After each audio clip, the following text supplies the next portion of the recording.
We're with Italian sailing legend Giovanni Soldini at the Birkenhead Point Marina here in Sydney. He's ready himself for the Hobart race this year. He's had a big year. Yeah. So welcome to Australia, Giovanni. And first off, what happened? Why did you start on this particular leg of your journey in sailing? Okay, we are here with Maserati for the first time doing the Sydney to Hobart race. Yes, it was a very nice year, and in the last 3 years, I will say, we do it.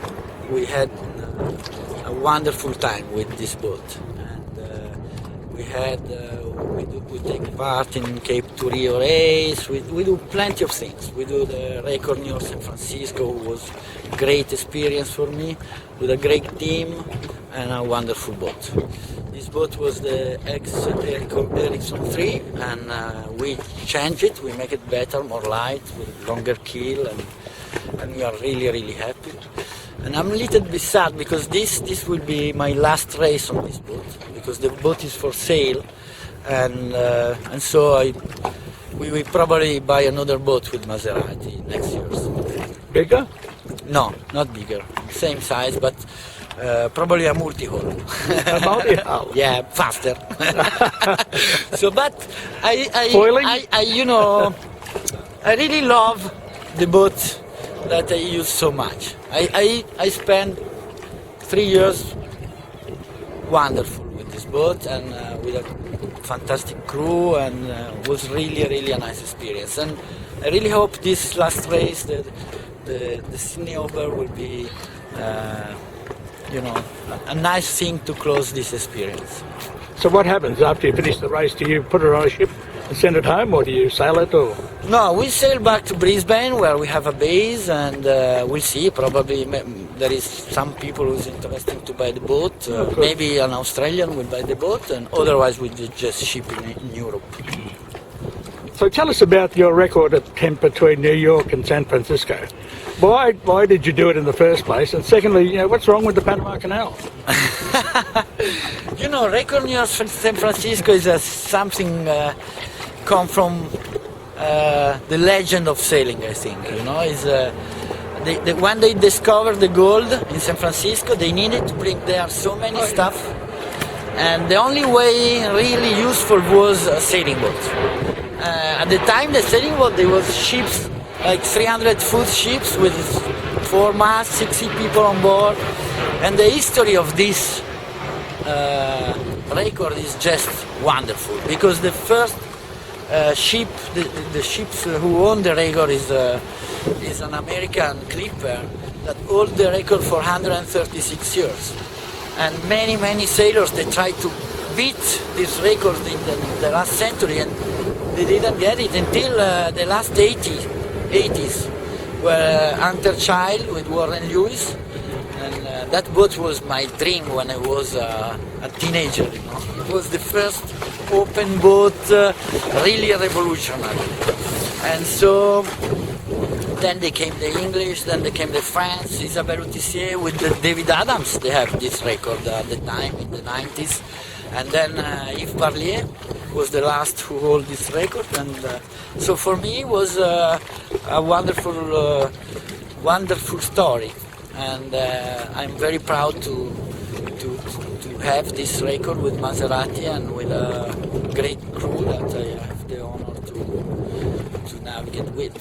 What about the transatlantic? How did you go there? The transatlantic, we tried the North Atlantic record 2 times and we didn't get it. That's why it's very difficult. It's a short time to beat, and it's very difficult because the time is so short that you need to have the right meteo, and the forecast. The first 2-3 days is always good, and normally in the 2 attempts we had at the day number 3, we was really ahead of the record always, but then the forecast was not what was supposed to be, and so we always ran out of the wind because the cold front, the back of the cold front was not wind, or many reasons. So this is something I would love to do it before I go Yeah, don't feel bad about it. There's a lot of people trying, and it's only, as you say, it's very short.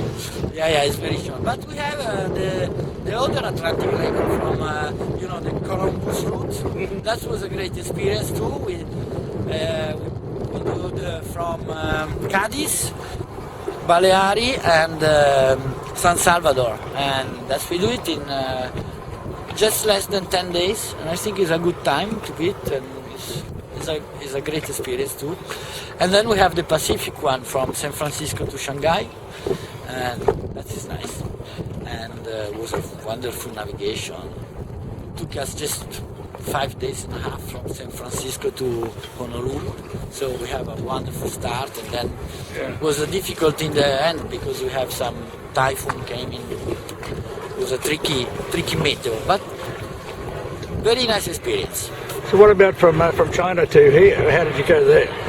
We went to Okinawa before, wonderful place.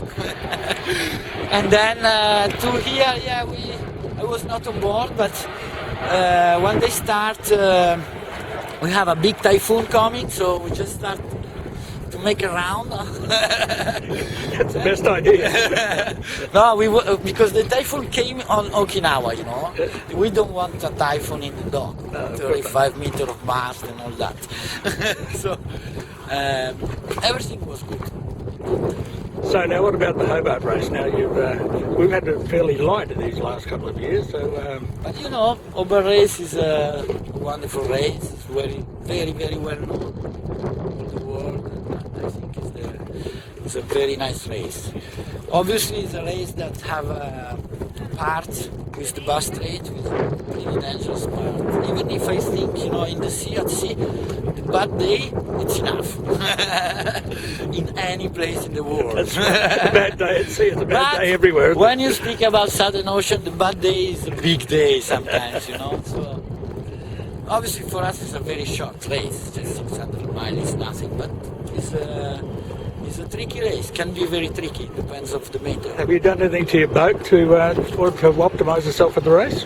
No, we just do a lot of maintenance, we do 2 months of yard in Brisbane, and we check everything, take it off the mast, the rudder, the keel, everything was completely right done, so the boat is in perfect shape.